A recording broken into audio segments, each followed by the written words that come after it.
Greetings, this is Paul the Poke from PaulthePoke.com, and welcome to This Week in Prophecy. This week's topics, we've got a red heifer update. It's been a while. The Euphrates River is in the global press.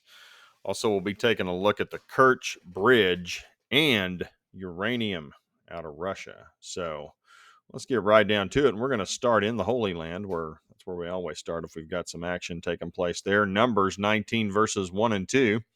Then the Lord spoke to Moses and Aaron, saying, "This is the statute of the law which the Lord has commanded, saying, Speak to the sons of Israel, that they may bring you an unblemished red heifer, in which no defect, and on which a yoke has never been placed." So here we go with our red heifer update.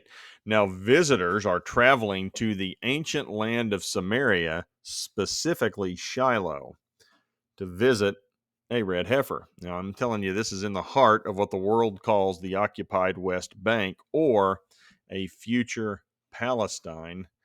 Here's the map, and we've got everything all tagged up here. We have Jerusalem here to the south. This is Shiloh, where the cursor is located. Have the Dead Sea to the south and to the east, and up to the north, the Sea of Galilee. So this is where the Temple Mount Institute, or the Temple Institute, has chosen to protect this red heifer, like right in the heart of the West Bank. Doesn't say specifically. Well, it kind of does. It says ancient Shiloh. And we'll get into some of that too. The heifer is 22 months old. Within the month, 2 more red heifers are coming to this location. And so this is from ancient Shiloh CEO Kobe Mamo. This is an exciting and exceptional event for the entire Jewish people. We are already in touch with researchers and promoters around the world who are waiting to come here with large groups. We have returned to the site of the tabernacle in Shiloh and are bringing back the Jewish past for the future of our people. So they're telling you where they're going to do this. This is from Benjamin Regional Council Head Israel Gans. The ancient Shiloh site is continuing to grow and develop, and the Red Heifer Center will attract more visitors, up to 1 million a year, from Israel and around the world. Good news for the Jewish world, for scientists and researchers, and for everyone. So, which is kind of, I don't know, a little bit entertaining. My wife and I were talking about this, and, as a symbol, the red heifer points to Jesus. Jesus is the fulfillment of the red heifer. Now, I know folks in Israel disagree with me on that, but that's what that's pointing towards. I find it, we found it ironic in a discussion that it was Jesus who, threw some stuff around the temple for turning it into a place of business. But, in their defense, I'd want to go take a look at that red heifer, or 2 or 3 of them.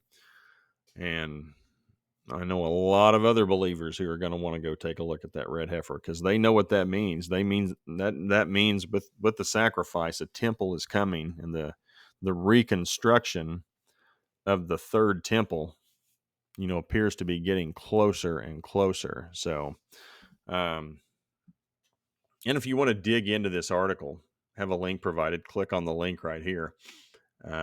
Give you a look. What it looks like. It's from Israel365news.com.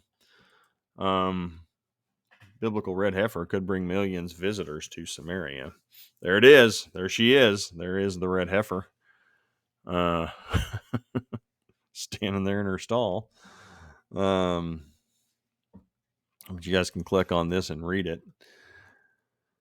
And again, it's north of Jerusalem, right in the middle of the heart of the West Bank. So, interesting choice. Now, back to the red heifer. Per oral traditions, and this is as related by the Temple Institute, and a heifer is defined of at least 3 or 4 years old. So I guess that's when the calf or the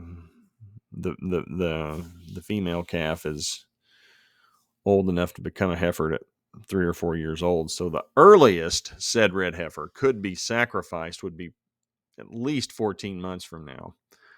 And that roughly would give us a target of September 2024, be next fall, for the earliest sacrifice. And so for those of you keeping track at home, Rosh Hashanah, that'd be 5785 or 2024 on our Gregorian calendar. That begins at sunset Wednesday, October 2nd on the Gregorian calendar. So it'd be Tishri, of course, in the Hebrew calendar.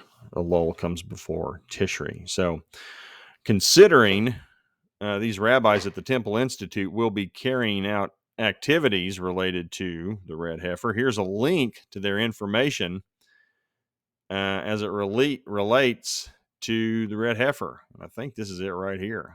I'll hit that real quick. There it comes. Yeah, so that's what that looks like. Mystery of the red heifer. So if you click on that, all kinds of stuff. Introduction, Numbers 19, Understanding Biblical Purity, Oral Tradition, Part 2, the red heifer in temple times, Levitical priests, the order of burning the red heifer, the ceremony, Part 3, symbolic levels of interpretation, episode of the golden calf, Part 4, original ashes, conclusion, the 10th red heifer. They have plenty to say about this red heifer. So check out templeinstitute.org for those of you who want to know more. And this is written by, it looks like, Chaim Reichman back in 1997. So they've been preparing for this for, 26 years? Did some revisions in 2005, but this isn't something they just have stumbled onto. Hey, let's do it. They've been working on this for close to over 25 years. So they mean business. And also, here is a link provided. This is something that I think I had written about a year ago now. Red heifer update, 5 red heifers.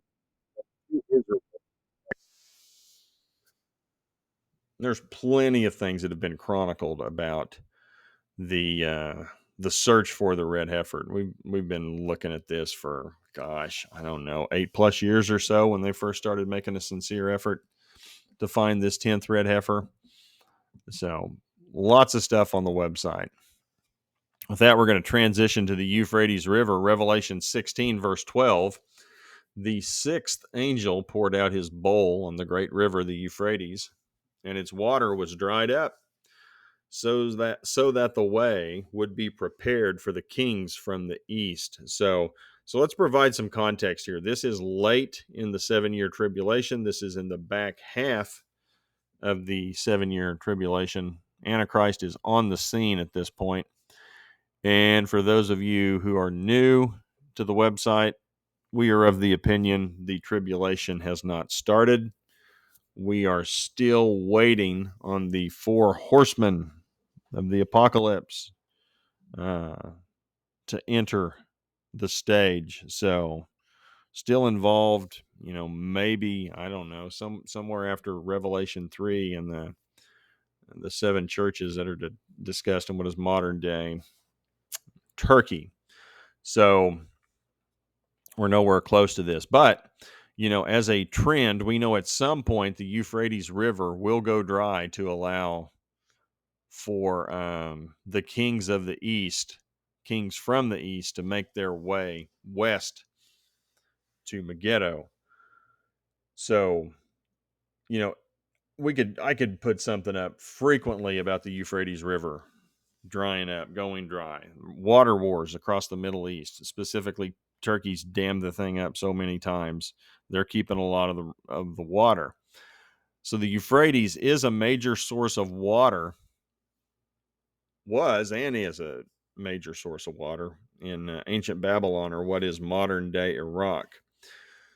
And the New Testament's not the only place we see this in reference to the waters of the Babylonians in Jeremiah 50. Well, The Euphrates River, those are part of the waters of the Babylonians. Jeremiah 50, verse 38, a drought against her waters, against Babylonia's waters, that they may be dried up, for it is a land of images, and they are mad over idols. So, we have kind of, thou shalt not, worship a graven idol or an image, or make an idol or an image. So they're pretty good about that over in what is modern day Iraq still to this point. And God will pronounce judgment with a drought against her waters. One of her waters is the Euphrates River. So it's not a one-off. It's not the only place you see that in Scripture. Now, thankfully, secular press outlets across the world are noting the drying of the Euphrates River. And they're here to set the record straight for us simple-minded little Christians and Bible-believing people. And they will state the God of the Bible is not the reason this river is drying, and divine judgment and intervention are not the reasons. And we will get, this is from a publication out of Sri Lanka. I'll show you this here. Fact Crescendo, Sri Lanka, the English version. What is causing the Euphrates River to dry up? Find out the facts right here, they say. So, okay, here we go. And this is from Hemathi Rana Singh, professor of environmental science from a university in Sri Lanka. And I know some of you are like, oh, come on, dude, take a shot at that and try to say it. I'm going to pass. I'll leave that to you folks. But anyway, the professor, Hemathi Rana Singh, has stated some people have argued that the drying up of the Euphrates River is a sign of divine judgment or punishment. This argument is based on the fact that the Euphrates River is mentioned in the Bible and the Quran as a symbol of fertility and abundance. Well, didn't know about that. Some people believe that the drying up of the river is a sign that God is angry with the people who live in the region. There's no evidence to support this claim, she says. The drying up of the Euphrates River comes from human activities, not divine punishment. And she says it's important to remember that God's anger does not cause natural disasters.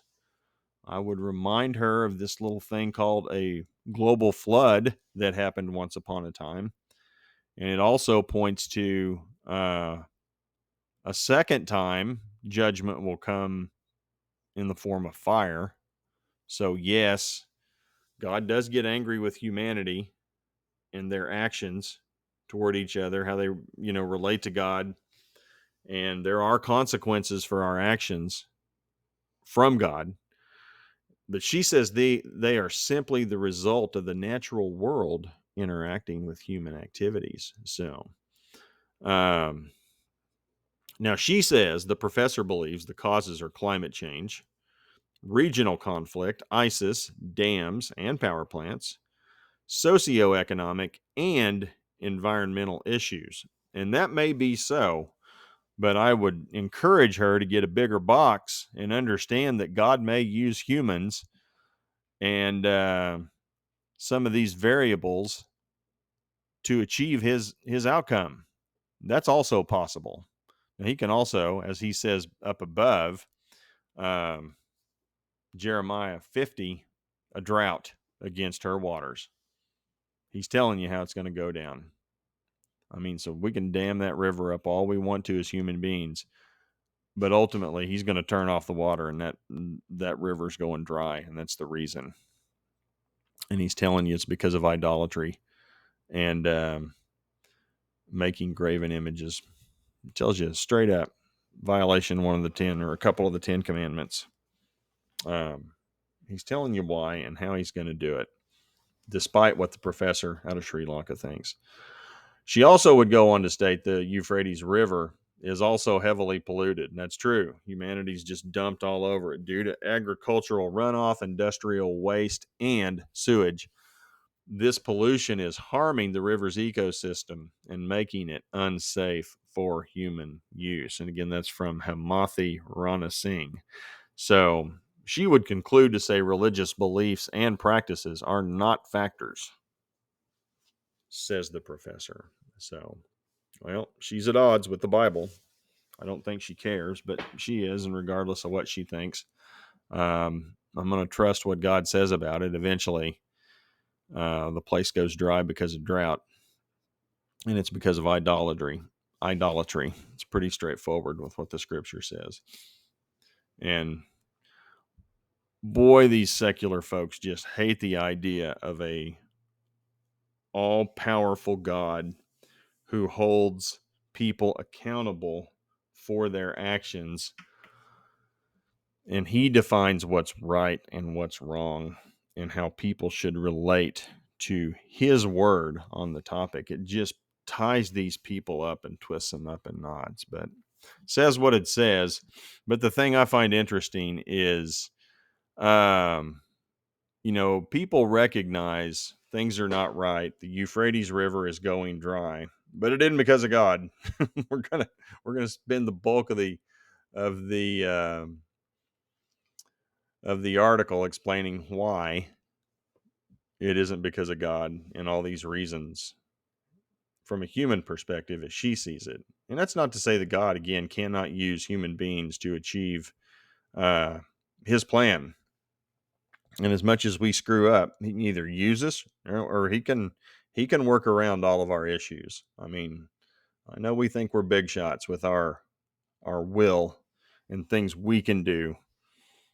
God can handle our will. Now, God's got his plan, and our will is not going to thwart what God's plan is for humanity and history. Not going to do it, but we're going to try. At any rate, I thought that was kind of a fun observation. And with that, we're going to transition to Magog's rough week. Magog, what we know as ancient Magog, we believe to be modern day Russia.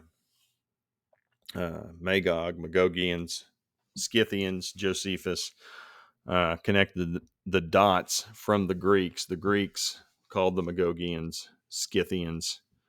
That's how we get that. And the modern day Russians, they claim the Scythians. They say they are Scythians. So it's really not much of a debate. They got museums over there in Russia.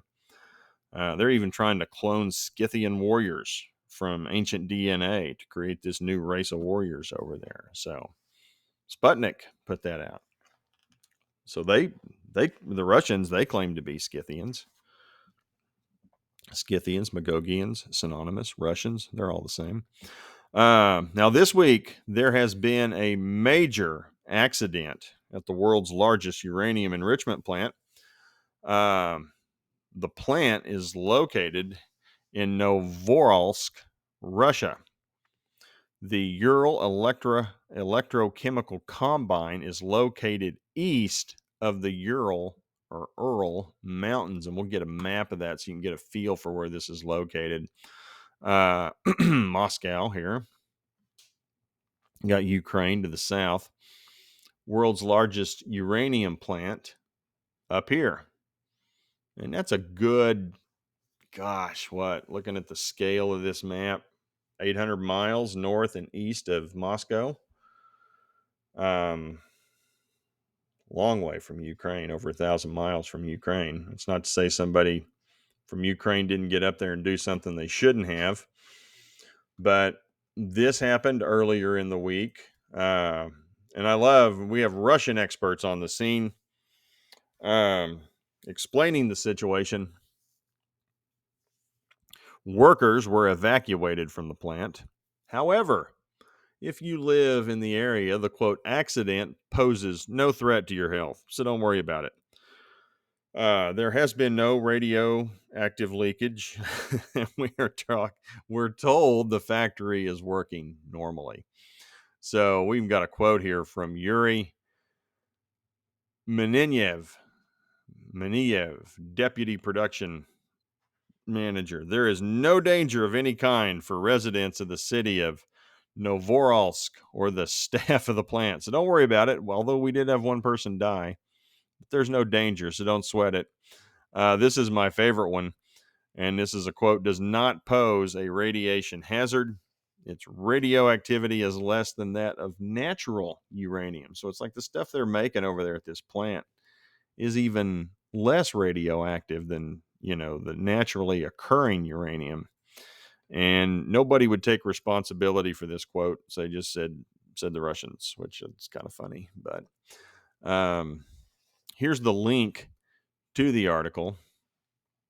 It's out of dailymail.co.uk. Here's what it looks like. Well, there. Oh, I don't want the red heifer. I want the explosion. Let's get back up. There we go. Explosion at the world's largest uranium enrichment plant in Russia leaves one person dead. So we got some pictures here. Fancy equipment in Russia. Factory is working normally. Sure it is. Investigation is also underway into the uranium plant explosion. Got a major cleanup operation, but don't worry about it. Everything's working okay. Nobody's in danger in the area.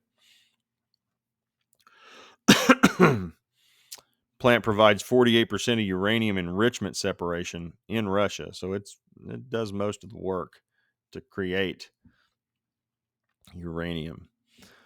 And don't worry about it. This stuff, if we have these little accidents, it's about generating electricity. It cannot explode. Can't do it like an atom bomb, so don't worry about it. Everything's going to be okay. Also later this week, another attack has occurred on the Crimean or Kerch Bridge. A section of the auto bridge has been destroyed. Also, remember there's railway that runs on top of or adjacent as part of this bridge. It is believed a Ukrainian drone attack is the cause. Russia has also said Russia suspects that the UK and the United States may have assisted with intelligence and possible equipment. This is from Dmitry Peskov, Kremlin spokesman. We know very well how deep the coordination is between the Kyiv regime, Washington, a number of European capitals, and NATO. We know perfectly well how much information comes from NATO and Washington to Kyiv on a permanent basis. Therefore, we have no illusions here. And again, that's a Kremlin spokesman, Dmitry Peskov. And if the Brits help, then London Bridge is a legitimate target. And this comes from Margaret Simonyan. She's from RT, Russia Times, state-owned media, according to Twitter. Does this make Tower Bridge a legitimate target? For me, that's quite it. So they're threatening to blow up London Bridge.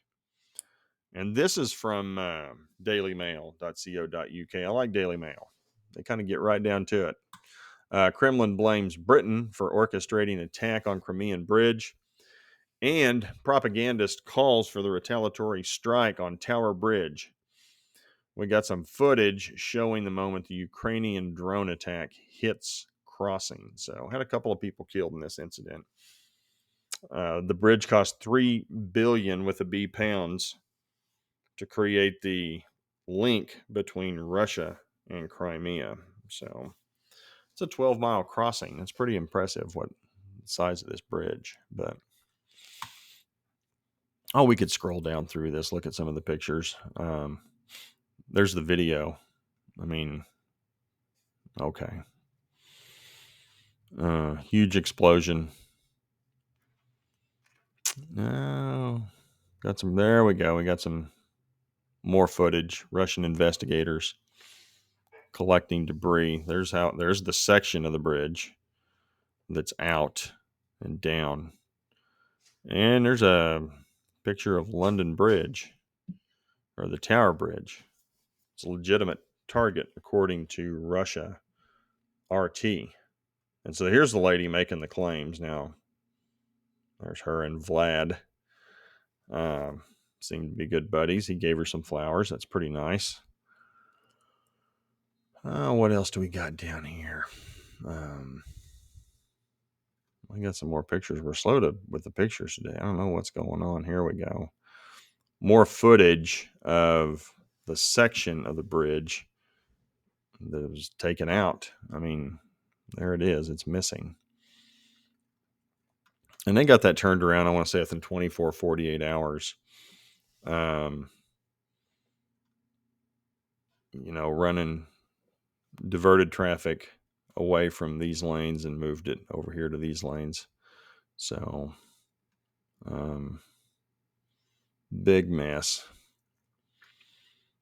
Not going to go well. I'm sure there will be another response at some point in the future. So, and there was. Immediately, Russia has withdrawn from the Black Sea grain deal, and the price of wheat spiked on the news. Already got some issues with food, grain availability to the Middle East, North Africa, because of what has taken place in Ukraine.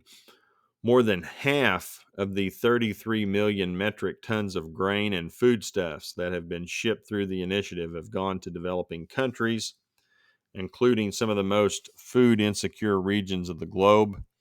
There's no possible way, just mathematically, we're going to get as much grain out now as we're going to be able to get through the grain deal if it had been extended. And that's John Kirby, U.S. National Security Council. So, there you have it. Some more activity here over the last week, prophetically related. And we keep track of what Magog, ancient Magog, modern day Russia is doing, because at some point, Russia and friends, primarily the Iranians, the Turks, Libya, and others, as well as probably a group from either Ethiopia or Sudan, will decide to invade Israel. Ezekiel 38:39 talks about it. So we want to pay attention to what's going on there. I still can't help but think at some point there's going to be a turning of the tide, if you will. Russia's going to quit messing around and do something that's going to cause the world to kind of stand and pause. And my concern would be a nuclear strike against somebody in the West that would kind of cripple everybody to where they'd stand around and ask the question as it's asked in Ezekiel 38 and 39. Are you really going to come take these things? I mean, you got some people protesting. What is modern day Saudis or ancient Sheba Dedan? They protest, but they don't do anything. And nobody comes to Israel's aid. And we can see how that's like the world right now. I mean, nobody's really coming to their aid. They're going to have to defend themselves, because current administration in the United States they're not going to help Israel. I mean, Biden fell asleep with the president of Israel this past week at a press conference in D.C., just sitting there kind of mumbling and drifted off to sleep. You can't even stay awake to sit there for a photo op in a chair with the president of Israel. But, oh well. That's what we got for this week. If you enjoyed this, please feel free to share with others at PaulthePoke.com. This is going to be categorized under Euphrates River Prophecy Trend Update. Also, you got the following SEO tags. So, appreciate you guys following along. If you're not a member, type your email address in here, hit subscribe. We'll notify you every time something comes out. Try to put out something 2 to 4 times a week, depending on the news flow. Little slow. Things picked up about a week ago, but we're getting close to rounding into the fall feasts. We've got Tish B'Av coming up a week from today. Kind of gets things going. Then we'll have Teshuvah during the month of Elul, the idea of repent, return to God, and then that sets us up for the fall feast, the secular New Year, Rosh Hashanah, Feast of Trumpets, Yom Teruah, whatever you want to call it, then Atonement and Tabernacles. So look for things to pick up over the course of the next couple of months. So we'll be watching. Keep everybody posted. Appreciate you guys following along. Take care. Have a good one. Bye.